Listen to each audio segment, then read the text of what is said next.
Guys, here's the deal. If you're going to build or renovate your house, I'm going to tell you in this video 10 items that I wouldn't use in my own house, whether it's for a renovation or construction, and these tips might be useful for you too. These are items that serve their purpose, right? They have their function in your house, but some of them aren't great aesthetically and others are a matter of personal opinion. Some people like them, some people don't, and it's really worth discussing this here in this video. So I want you to stay with me here now, okay? So we can share these experiences about these 10 items I wouldn't use in my house during a renovation. For example, if I were to renovate my kitchen, my bathroom, my living room, these 10 items here wouldn't make it onto my shopping list to install in my house, all right? If you're interested in the topic, I just ask you one thing, okay? Subscribe to our channel if you haven't already, all right? And like this video. Leave your like to give us some support, all right? Hey guys, how are you doing? All good? Hello, I'm Edipo Kleber, and this video is here to give you options, okay? Tips that you can use with these items I'm going to talk about here for your home renovation. In no way do I want to force anything on you, like use this and you'll be successful, or don't use these others, not at all. Okay guys, for God's sake.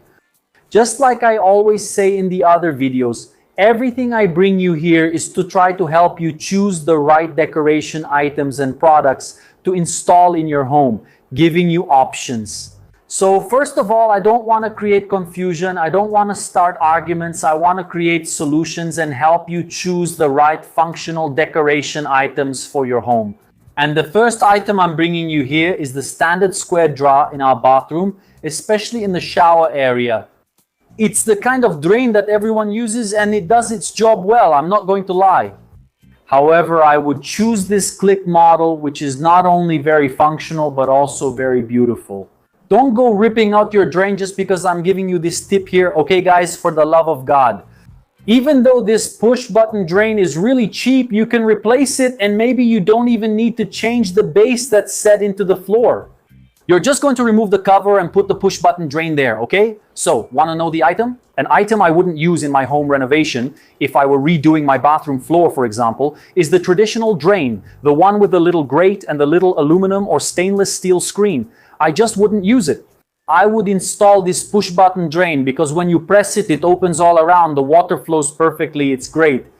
It has a screen. Don't forget to put the screen underneath to prevent hair, dirt, and everything else from going through. Beetles, insects, those kinds of things.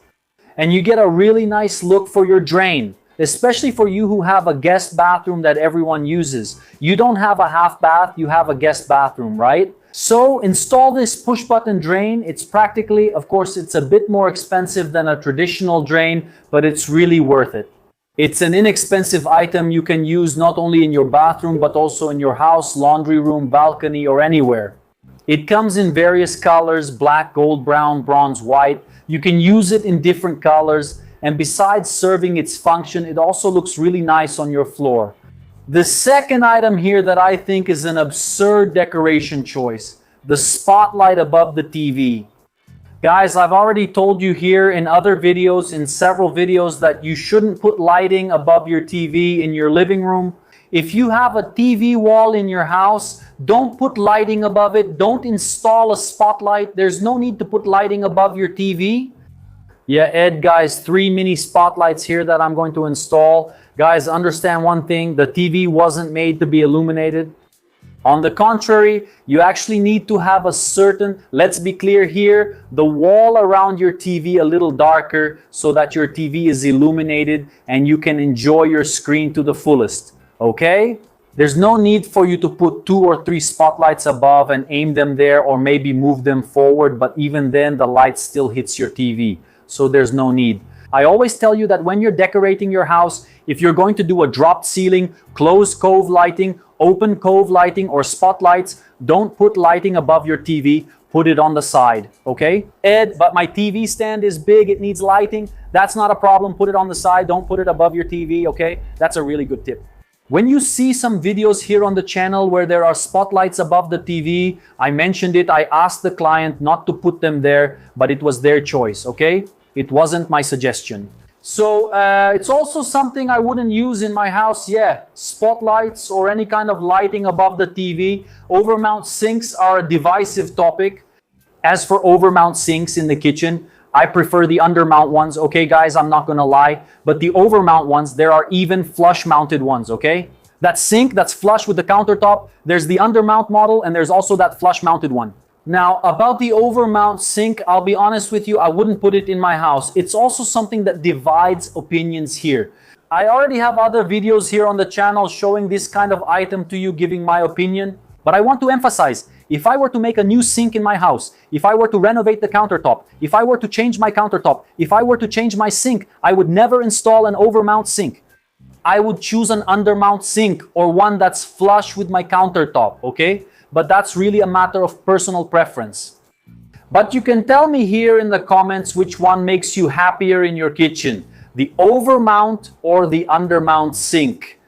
In my opinion, I'll be honest with you, I don't usually wash a lot of dishes. I don't usually spend much time in the kitchen. But when I do use it, I really don't like having to use that squeegee and wipe over the sink when it's a top mount sink, okay?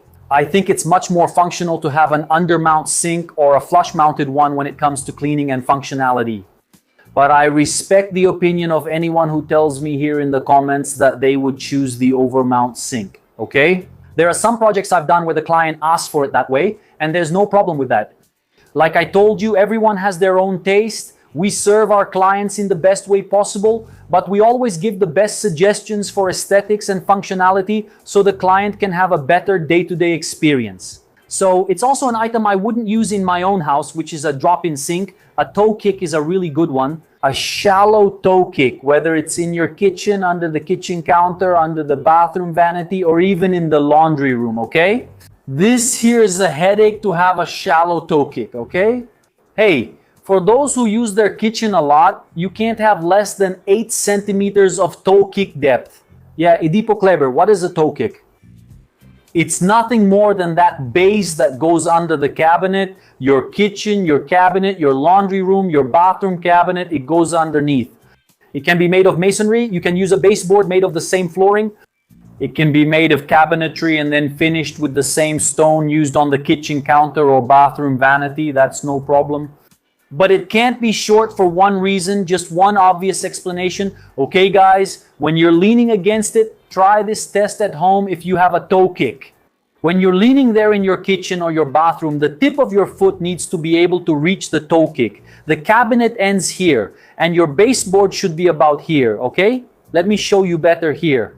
Here's your toe kick, and here's the edge of your cabinet, okay? It's about here. Here's the baseboard, and here's your cabinet. So you need to have a distance between the finished cabinet and the start of the toe kick. It needs to be deeper. So the tip of your foot, your shoe won't keep hitting the toe kick. So never make the toe kick in the kitchen, laundry room, or bathroom flush with your cabinet or recessed only 2 centimeters, okay? I always like to use an 8 centimeter setback from the finished cabinet to the edge of the toe kick in my projects. That way my client or anyone else, even if they have, I don't know, wear a size 48 shoe, still won't bump their toes on the toe kick. So that's really bad, guys. For those who have a shallow toe kick, almost aligned, for those who use the kitchen a lot, the sink countertop, you know, the wash basin and so on, you can't do that. Sometimes it even causes back pain, health problems, precisely because you end up standing farther from the sink so you don't keep hitting your feet. So, a shallow toe kick at your kitchen sink, in your laundry room, or in your bathroom shouldn't exist. That's another item I wouldn't use either. It needs to be deeper. Mosaic tiles on the wall by your kitchen sink. It's a beautiful decoration and a lot of people like it, and there are several spectacular models like that. But if I had to choose and recommend, I prefer porcelain tile. This one also divides opinions, which is the mosaic tiles on the kitchen wall, on the bathroom wall, and so on. Mosaic tiles, guys, we have to understand the following. Look, think with me, okay? You're on a kitchen wall where you have the cooktop, where you have your stove. Usually mosaic tiles have a lot of grout, okay? Their little squares are really small and there's a lot of grout in those tiles. So, for a wall where there's a lot of frying, cooking, steam, usually that grout gets dirty, it gets stained much faster, okay? So, is it a nice type of decoration? Yes. Is it really cool to have? Yes. But I don't recommend it. I wouldn't use it in my house, okay? Simply for that reason. Because it gets dirty a lot and you also get tired of it really quickly, okay? If you ask me, Eddie Kleber, what would you use? I would use more porcelain tiles, okay? In a large format so that we have less grout on that wall. I could also use the same stone as the counter by the sink. We could extend it up as a full backsplash, okay? But I wouldn't use mosaic tiles. But don't remove your mosaic tile just because I said I wouldn't use it. It's a matter of taste, as I mentioned. It's all about personal preference. If you like mosaic tiles, because if you have them, there are some really beautiful projects out there with mosaic tiles. And I wouldn't get rid of them just because I'm saying this here. Guys, everyone has their own taste. If I were to renovate my house, I wouldn't use them. But if you have them and you like them, there's absolutely nothing wrong with that. Exposed piping, guys, nobody deserves that, right? This is something you need to think about even before you start your renovation. Nobody wants pipes or plumbing exposed in their house. That's why it's important to think carefully about this during the design phase. You know that hose from, let's imagine together, the water filter, right? Your water purifier over there. You finished your whole kitchen, the spot is there. Oh no, I forgot about the water filter. Look, then you'll have all that little piping from the water filter showing there, or the flexible hose that connects to my laundry sink. It's coming out of the wall above and going down to the washing machine below. Here's another thing that can't happen either. When you're renovating your house, when you're renovating your apartment, you already need to plan this so that all this electrical conduit is hidden behind the water filter, okay? Below, behind the washing machine, okay? Nobody deserves to have a beautiful, spectacular kitchen and have the pipes exposed. I wouldn't do that. You have to think about this beforehand and make sure this kind of situation doesn't happen when you're renovating your house or your apartment. A high counter on your cooktop island. So, do you think it's worth having or not? Some people like it and some people don't. I prefer it without the counter, okay? Without that high counter, and I prefer to highlight my cooktop island more. There are projects where having a high counter looks good. You have the counter at the level of your sink, about 90 centimeters, then you add the backsplash there and make that higher counter, put those bar stools, those benches there. It looks good. There are projects where it works really well. There are people who use this type of counter a lot, right? In their house, in their apartment. But I wouldn't use it. I wouldn't recommend you make this type of counter in a project. Why? Simple reason, okay? First, you have your counter directly next to your cooktop. I already think that's a little dangerous. Unless your island is really wide and the cooktop is far away. That's the first point. Second, if you already have a nice dining table in your house, why would you waste space in your kitchen by creating a higher counter when you already have a really nice dining table right next to that counter? Okay, so should we save space in your kitchen? No, let's make the high counter. Let's make a nice island, a counter, a nice countertop for the cooktop, and let's make better use of our dining table instead of using a higher counter, okay? So that's another item I wouldn't use in a new project in my house, and I'm sharing it with you here. Glass doors on the kitchen cabinet. So guys, I know a lot of people are going to say they disagree with this one, okay? It's really beautiful to have mirrored doors on the kitchen cabinet, right? Those mirrors that imitate bronze, silver, gold, it's really cool. But I see a lot of people complaining that any steam from the stove stains everything, leaves everything dirty. This is my personal opinion that I want to share with you now, okay? In my kitchen, I'm going to renovate my kitchen. I want to do it from scratch. I'm going to change everything. I wouldn't use cabinets with mirrored doors, whether it's bronze, gold, silver, any type of mirror. I wouldn't use them, okay? I prefer to highlight the woodwork, the wood finish. That's just my personal opinion, okay, guys? But if you like it, there's no problem at all, like I mentioned here. There are people who comment to me here when I bring our clients' projects to the channel. Many clients like mirrored cabinetry, and there's no problem with that, okay? But I see a lot of people commenting, wow, Ed, I wouldn't put a mirror on that cabinet in my kitchen. Because wow, I do all kinds of cooking here, steam and everything. Everything gets stained and dirty with grease. That's hard to clean and everything. So I agree with those people. But I can't deny that it's a very beautiful decoration in the cabinetry, okay? It's spectacular to have a kitchen with mirrors on your on the doors of your cabinets. But personally, I prefer to highlight the cabinetry itself. And I wouldn't use mirrors on my cabinets. Guys, what do you think about the pull-down kitchen faucet now? This is definitely a tough question, right? Would you use a pull-down kitchen faucet?